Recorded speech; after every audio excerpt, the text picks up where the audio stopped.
My name is Sumay Hussain. I'm 24 years old. I started wearing hijab when I was a child. I can't really remember when. And I wear it because I believe it's something that my Creator wants from me. And I also believe it's a benefit to myself. My name is Sonia Khan. I'm 32. I'm originally from Pakistan, and I don't wear a hijab or niqab. Hello, my name is Sheikha El Kathiri. I'm 20 years old. I've been wearing the niqab for 1 year, and I do it to please my Creator and as part of completing my faith. Let me ask you straight up, what most people I think would want to know is, why do you feel it's necessary to hide your face? By covering my face, I'm honoring myself, and I'm presenting myself to the world as the sum of my character, as the sum of my personality, my contribution towards society.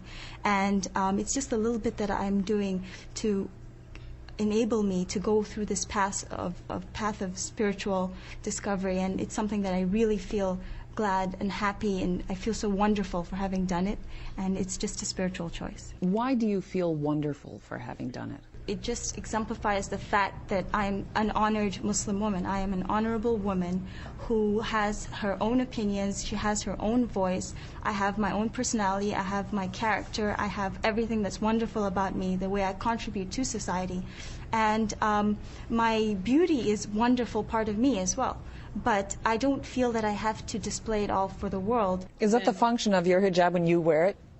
It's basically a message that says that I would like you to judge me based on who I am and what I do, and it's not based on, you know, the way I look. And I mean, people might not like that, but it is a fact that men and women are perceived differently. If I wasn't wearing the veil, for example, to me, a man coming up to me and just chatting me up might be normal, but to me, I might not like that. I'm interested in the concept of it's to make men behave better toward you. Is that what I'm hearing? My covering does not exempt a man from his responsibility as a man to behave himself, as you say, to conduct himself in a morally befitting manner. Just because I cover myself doesn't mean I'm doing it to make his job easier. Let me put to you what Jack Straw actually said. He said communities are bound together partly by informal chance meetings between strangers, people being able to acknowledge each other in the street, or being able to pass the time of day together. That's made more difficult if people are wearing a veil. That's just a fact of life. I don't agree with that at all. I don't feel that just because I cover my face, why is that a barrier for you to treat me as a human being, to relate to me as a human being, as somebody with opinions, with personality, with things that they can bring to the table. You know, Muslim women who choose to dress this way do that because they feel, you know, cover this way, first of all, because they believe that God wants that of them, and they believe that God knows better for them than they know. Does it state in the Quran you're supposed to wear a hijab? I don't think it does. It says directly you have to wear a hijab. I don't think there is a clear statement or understanding by a lot of, I think, philosophers of Islam, scholars, saying this is exactly what you need to wear. There is no clear understanding on that matter. I think there is a clear understanding. If you read, there's a very clear understanding. There's a literally fair. You'll read all scholars saying the same thing. I disagree. No, I didn't say that. A lot of scholars will say. But there is a majority and a minority. But the face can be open. There's nothing wrong with that. The face is not necessary. Do you believe that?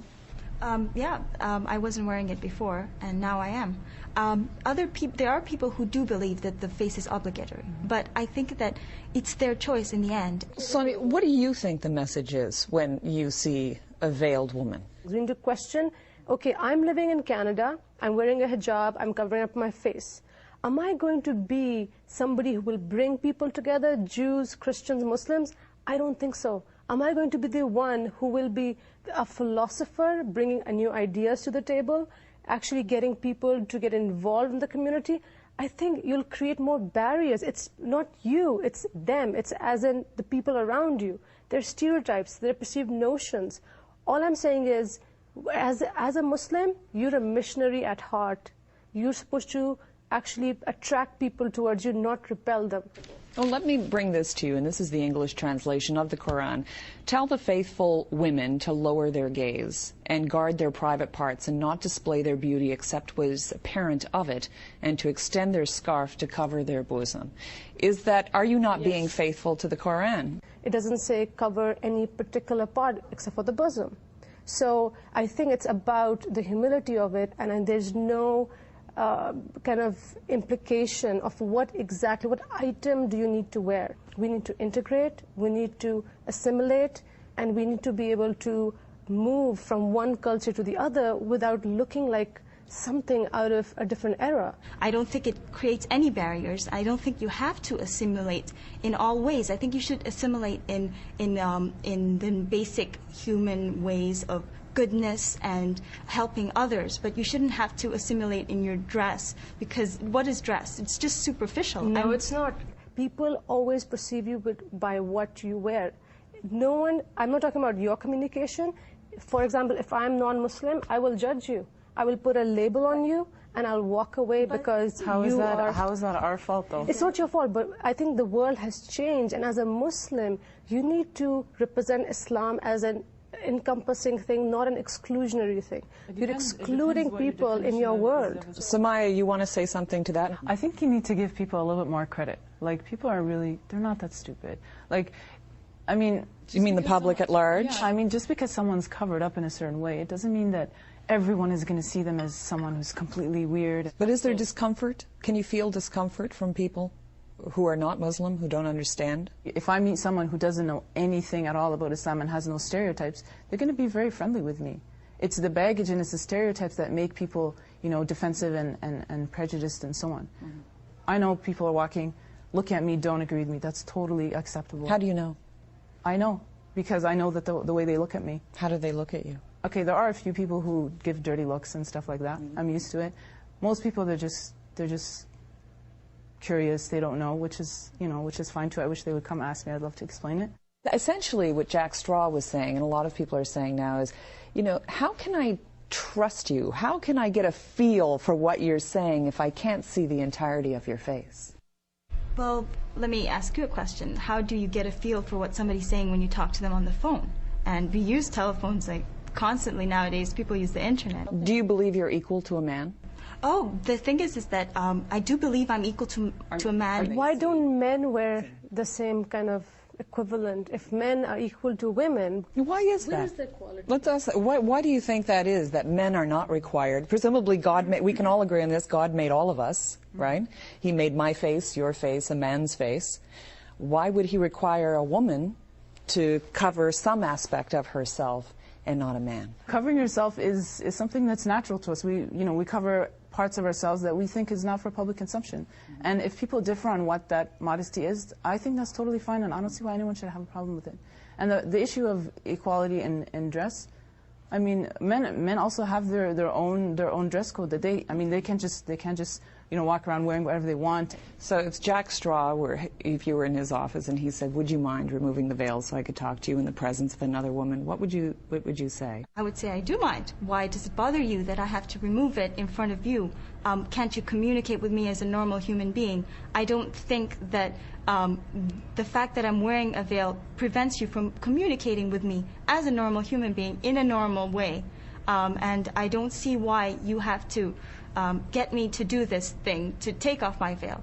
Perhaps for you it's something that you feel strongly about, or you want me to do it for your own comfort, your own benefit. But I don't think it really is bothering you. I don't think it is. And it definitely doesn't bother me. Sonia, your last word. What do you think about the issue of veils and when someone is fully veiled? I think it's time to question things in life. It's time to think of ourselves not as me, but as a community based on our responsibility as Muslims in a Western world. I think we need to be more responsible to actually improve the image of Islam and be more integrative. Samaya, what do you think? Frankly, I think it's ridiculous to say that people have a bad image of Islam because of the way people look, because someone has a long beard or someone's covering her head, or even her face. And that stereotypical connection may come up in what you're wearing, in exactly, the visible but symbol. the fact that there's a stereotype doesn't mean that I have to give up what I believe. If I believe something is right, I'm going to do it. You know, I think people need to accept the fact that people differ. You know, their opinions are different. They're going to believe different things. They're going to think that, you know, something is better for me, or, you know, and another person will disagree. I mean, honestly, I don't see what the big deal is. My priorities in life are different than somebody else because my priority is spiritual first and foremost. And also, when I cover, I'm perfectly fine with myself. Like I'm not ashamed of myself. I have very high self-esteem, and I'm fine with the way I look. I'm fine with my body, and I just think that if I'm fine with it, then everybody else shouldn't feel badly towards me. I understand your concern, and I'm very, I thank you for your concern if anybody is concerned, but I'm fine. I want to thank you all very much for coming in and talking, and I'm sure you're anxious to break the fast today and go eat. Thank you. Okay.